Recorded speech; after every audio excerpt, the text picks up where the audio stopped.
அஸ்ஸலாமு அலைக்கும் ரஹ்மத்துல்லாஹி வபரகாத்துஹு. இன்னைக்கு வீடியோவில் தஹஜ்ஜுத் சிறப்புகள் பற்றி பார்க்க போகிறோம். இந்த சூறாக்கள், இந்த 2 சூறாக்கள் மனப்பாடம் பண்ணி அல்லாஹ்விடம் கேட்டிங்கன்னா அல்லாஹ் கொடுத்துக்கிட்டே இருப்பான். அப்படிப்பட்ட சூறாக்கள் நம்ம பார்க்க போகிறோம். ஒரு சூறா எல்லாத்துக்கும் தெரிஞ்ச சூறா, இன்னொரு சூறா எல்லாத்துக்கும் தெரியும். ஆனால் அவ்வளோ மனப்பாடம் இல்லை. இன்ஷா அல்லாஹ் கொஞ்சம் சிரமம் பார்க்காம அந்த சூறாவை நீங்கள் மனப்பாடம் பண்ணிக்கிங்க. 5 வேளை தொழுதுட்டு ஓதுங்க, அல்ஹம்துலில்லாஹ் சொல்லுவீங்க.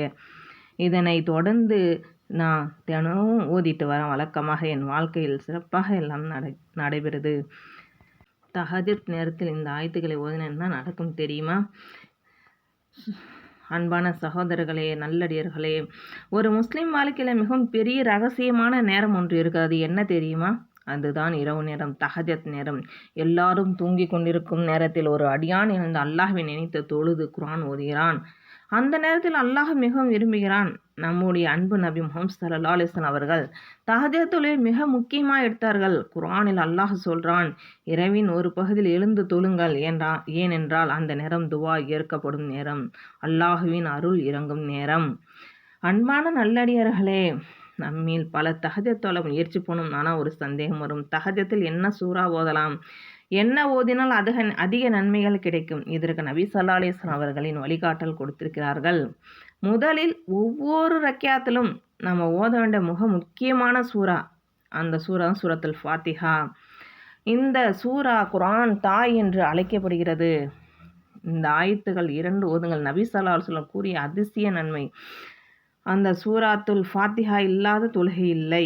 அதனால்தான் நம்ம எந்த தொழுகையிலும் முதலில் சூரத்துல் ஃபாத்திஹா ஓதுறோம். ஆனால் நல்லடியார்களே, சகோதரர்களே, இன்னும் ஒரு மிகப்பெரிய ரகசியம் இருக்கிறது. அது சூரத்துல் பக்ராவின் கடைசி 2 ஆயத்துகள். அந்த 2 ஆயத்துக்கள் குர்ஆனில் மிகவும் சிறப்பு பெற்றவை. நபி ஸல்லல்லாஹு அலைஹி வஸல்லம் அவர்கள் கூறினார்கள், யார் இரவில் சூரத்தில் பக்ராவின் கடைசி 2 ஆயத்துகள் ஓதியிருக்கிறாரோ அது அவருக்கு போதுமான அல்லாஹ் எல்லாமே கொடுத்துருக்காங்க. நீங்கள் என்ன கேட்குறீங்களோ, உங்களுக்கு என்ன வேண்டுமோ இந்த சூறாக்கள் நீங்கள் ஓதி கேளுங்க. உங்களுக்கு கஷ்டம், பிரச்சனை, கடன், இந்த சூறாக்கள் நீங்கள் மனப்பாடம் பண்ணி அந்த நேரத்தில் ஒரு 10-20 தடவை ஓதுங்க. வேளையும் ஓதி தொழுது கேளுங்க. உங்களுடைய வாழ்க்கையில் மிக சிறப்பாக எல்லாமே நடக்கும். இந்த ஆயத்துக்கள் என்ன தெரியுமா? ஆமன ரசூலு. இந்த ஆயத்துகளில் ஒரு முஹ்மினான ஈமான், துவா, அல்லாஹ்வின் கருணை எல்லாம் இருக்கிறது. இந்த 2 ஆயத்துக்கள் ஒரு அடியான் அல்லாஹ்விடம் சொல்வது போல இருக்கும். யா அல்லாஹ், நாங்கள் கேட்கோம், நாங்கள் கீழ்ப்படிந்தோம், எங்களை மன்னித்திடு. அன்பான சகோதரர்களே, அந்த 2 ஆயத்துகளின் சிறப்பு பற்றி ஒரு அழகான சம்பவம் இருக்கிறது. ஒரு நாள் நபி ஸல்லல்லாஹு அலைஹி வஸல்லம் அவர்கள் ஜிப்ரீல் அலைஹிஸ்ஸலாம் அவர்களுடன் மலக்குடன் இருந்தார். அந்த நேரத்தில் ஒரு வானின் கதவு திறந்து சத்தம் வந்தது.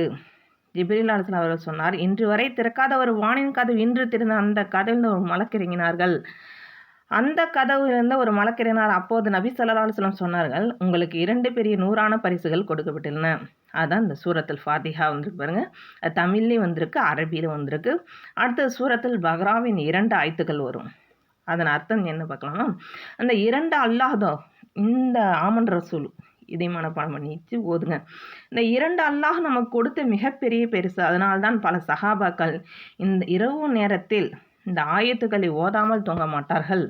ஒரு முஹ்மின் இரவில் எழுந்து சூரத்துல் ஃபாத்திஹா, அதற்கு பிறகு ஆமனர் ரசூலு, அதை முதல்ல கொடுத்தாலும் அந்த சூறா 2 ஆயத்துக்கள் ஓதினா அல்லாஹ் அவர்களை பாதுகாப்பான், அவருக்கு அமைதி தருவான், அவருடைய துவாக்களை அல்லாஹ் ஏற்றுக்கொள்வான். அன்பான சகோதரர்களே, நல்லடியார்களே, அல்லாஹு நம்மளுக்கு மிகப்பெரிய பொக்கிஷமான இந்த 2 சூறாக்கள் ஓதி நீங்கள் எல்லாமே கேளுங்க. இதில் நம்ம இன்னைக்கு ஒரு முடிவு பண்ணலாம். நம்ம எல்லாரும் பெரிய விஷயம் செய்ய முடியாவிட்டால் குறைந்தபட்சம் இரவு தூங்குவதற்கு முன் அல்லது தஹஜ்ஜுத்தில் இந்த சூரத்துல் ஃபாத்திஹாவும் அதற்கு பிறகு சூரத்தின் பக்ராவின் கடைசி 2 ஆயத்துக்களும் ஓதலாம். அது ஒரு சிறிய அமல்தான், ஆனால் அல்லாஹ்விடம் மிகவும் பெரியது. அல்லாஹ் நம் எல்லாரையும் இரவில் எழுந்து தொழுபவர்களாகவும் குர்ஆன் ஓதுபவர்களாகவும் தஹஜ்ஜுத் விரும்புவர்களாகவும் ஆக்குவானாக. இந்த ஆயத்துக்கள் நீங்கள் ஓதுங்க, உங்களுக்கு அதிசயங்கள் நிறைய நடக்கும் உங்கள் குடும்பத்தில். அஸ்ஸலாமு அலைக்கும் ரஹ்மத்துல்லாஹி வபரகாத்துஹு.